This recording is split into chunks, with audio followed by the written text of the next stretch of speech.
First global share बाजार की दुनिया में ये नाम नया नहीं है। शानदार रिसर्च, तेज तर्रार मार्केट कॉल्स और शंकर शर्मा और देवीना मेहरा जैसे चर्चित मार्केट वेटरन्स की वजह से फर्स्ट ग्लोबल ने अपनी अलग पहचान बनाई है।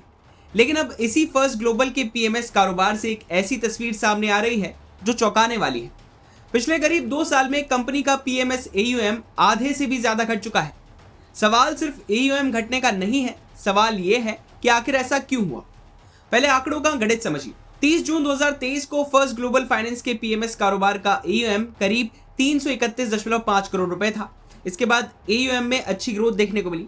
दिसंबर 2023 में AUM 401.8 करोड़ रुपए पहुंच गया। मार्च 2024 में 450 करोड़ रुपए के पार पहुंच गया। सितंबर 2024 में 502.7 करोड़ रुपए हो गया। इसके बाद गिरावट का दौर शुरू हुआ और अब जुलाई 2026 के अंत तक AUM घटकर 208.62 करोड़ रुपए रह गया है।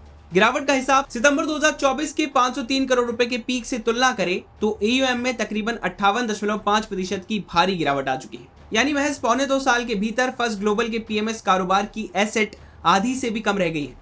पीएमएस का AUM मुख्य रूप से 2 वजहों से बदलता है: पोर्टफोलियो की मार्केट वैल्यू यानी शेयरों के दाम बढ़ना या घटना, इनफ्लो आउटफ्लो यानी नया पैसा आना या पुराने क्लाइंट्स का पैसा निकालना।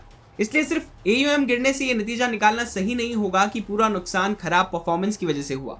लेकिन जब हम परफॉर्मेंस और क्लाइंट डेटा को जोड़कर देखते हैं तो स्थिति थोड़ी और साफ होती है। फर्स्ट ग्लोबल की इंडिया सुपर 50 रणनीति के उपलब्ध डेटा के मुताबिक पिछले 1 साल का रिटर्न नेगेटिव रहा है और 3 साल का रिटर्न करीब 6.6% CAGR है। वहीं इंडियन मल्टी एसेट स्ट्रेटेजी का 3 साल का रिटर्न लगभग 8.8% CAGR रहा है। लंबी अवधि में रिटर्न पॉजिटिव जरूर है, लेकिन अगर इसकी तुलना व्यापक बाजार से करें तो इसी 3 साल की अवधि में निफ्टी 500 TRI ने तकरीबन 12% से ज्यादा का रिटर्न दिया है। बेंचमार्क की तुलना में इस अंडर परफॉर्मेंस ने निवेशकों को सोचने पर मजबूर किया। क्लाइंट्स के आंकड़े बताते हैं कि गिरावट सिर्फ शेयरों के दाम घटने से नहीं आई, बल्कि निवेशकों ने भी पैसे निकाले। जून 2024 में 308 क्लाइंट्स थे। इनका औसत AUM प्रति क्लाइंट 1.54 करोड़ रुपए था। वहीं जुलाई 2026 के अंत तक क्लाइंट्स की संख्या घटकर 199 रह गई है, यानी कि औसत AUM प्रति क्लाइंट करीब 1.05 करोड़ रुपए रह गया है। AUM घटने के साथ क्लाइंट काउंट का गिरना और प्रति क्लाइंट औसत टिकट साइज का कम होना साफ संकेत देता है कि हाई नेटवर्थ इंडिविजुअल्स यानी HNIs निवेशकों ने आंशिक या पूरा पैसा निकाला है। सबसे दिलचस्प बात यह है कि फर्स्ट ग्लोबल का AUM ऐसे समय में घटा है जब भारत का PMS इंडस्ट्री AUM लगातार बढ़ रहा है। यानी सवाल सिर्फ मार्केट करेक्शन का नहीं है, फर्स्ट ग्लोबल को अब HNI मनी के लिए बढ़ते कंपटीशन का भी सामना करना पड़ रहा है। ऐसे कॉम्पिटिटिव माहौल में सिर्फ पुराना बड़ा नाम या ब्रांड वैल्यू काफी नहीं होती, बल्कि लगातार बेंचमार्क को बीट करने वाला रिटर्न देना जरूरी हो जाता है। हालिया चुनौतियों के बावजूद फर्स्ट ग्लोबल का ट्रैक रिकॉर्ड 3 दशक पुराना है। इसकी शुरुआत 1994 में शंकर शर्मा और देवीना मेहरा ने की थी।